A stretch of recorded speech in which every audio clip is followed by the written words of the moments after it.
merci à tous d'être venus. Comme vous savez, nous sommes là après cette publication du rapport du GIEC sur les conséquences du réchauffement à 1,5 degré, 2 degrés ou plus, et également avant l'organisation de la COP24 qui se tiendra en décembre prochain. Donc c'est vraiment le moment. Et d'ailleurs, ce n'est pas par hasard si ce rapport a été publié à ce moment-ci. La conférence a été organisée à l'initiative de Étienne Hanot, qui est professeur ici avec moi, et que nous avons organisé cette conférence ensemble, et c'est essentiellement Étienne qui a bien pensé tout ça.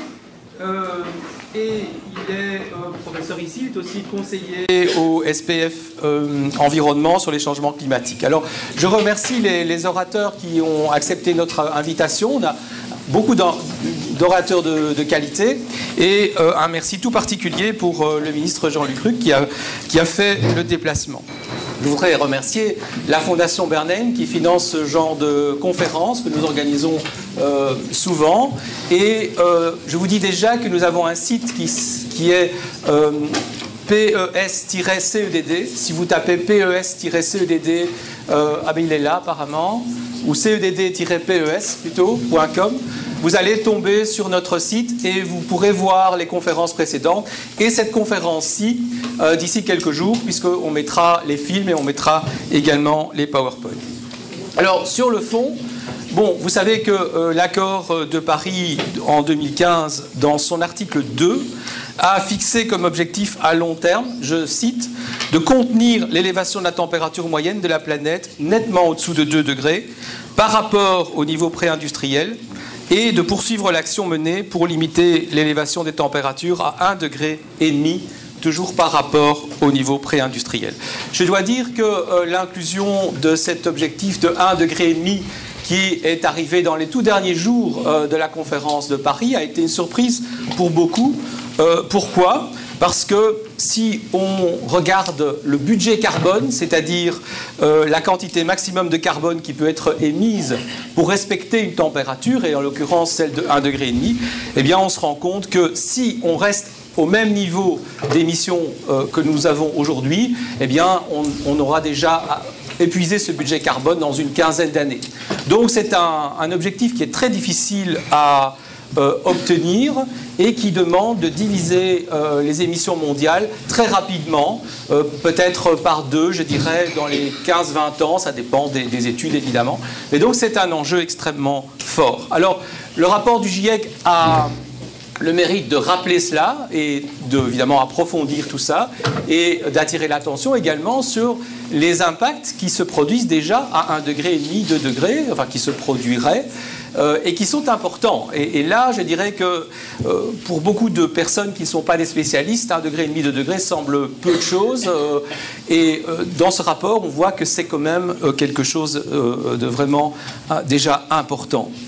Alors, le rapport a aussi mis en lumière des scénarios qui sont peu familiers, je crois, pour beaucoup de non-spécialistes. C'est le fait d'utiliser éventuellement des émissions négatives. C'est-à-dire que si jamais on ne parvenait pas à réduire les émissions suffisamment rapidement et de façon suffisamment importante, on pourrait avoir recours à des techniques qui permettraient eh bien, de retirer le carbone de l'atmosphère, qui pourraient être des forêts, davantage de surface de forêt, ou d'autres techniques qui sont moins connues aujourd'hui. Et ça pourrait devenir un enjeu dans les années ou les décennies qui viennent, parce que ces émissions négatives jouent un rôle important dans beaucoup de scénarios qui sont présentés dans le rapport 1,5.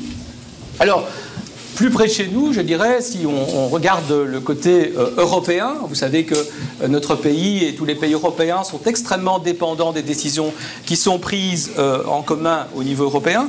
Et donc, au niveau européen, il y a un objectif de réduction pour 2020 de moins 20% par rapport à 1990, et un rapport tout récent qui est sorti il y a quelques jours seulement estime que cet objectif-là sera atteint, mais ce même rapport estime que pour l'objectif de 2030, c'est-à-dire moins 40%, Là, pour le moment, il y a encore beaucoup d'efforts à faire et ces objectifs-là donc posent question. Et vous savez qu'à la COP 24, il y aura la fin d'un processus qui se déroule déjà depuis la COP 23, qui est le Talanoa Dialogue, c'est-à-dire un dialogue entre les différents pays pour essayer d'aller vers des objectifs plus importants, puisque actuellement les objectifs annoncés par rapport à l'accord de Paris ne permettent pas d'obtenir même pas 2 degrés. Donc ce dialogue est important et l'Europe va jouer un rôle.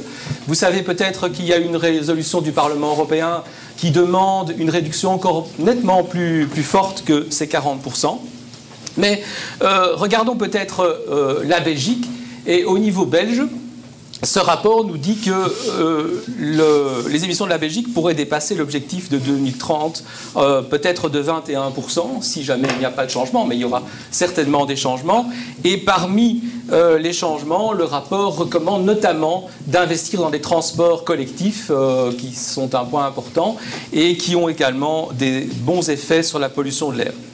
Alors, je termine en disant que 2019 va être une année cruciale pour la Belgique. Il va y avoir, bien sûr, les élections aux différents niveaux de pouvoir, mais c'est également l'année où la Belgique va devoir définir une stratégie bas carbone à long terme et également finaliser le plan d'action énergie-climat pour la période justement 2020-2030 pour la législation européenne. Donc c'est une année importante pour la Belgique en 2019 concernant le climat et l'énergie. Enfin, toutes les années sont importantes, mais dans celle-ci, il va y avoir des décisions voilà, cruciales.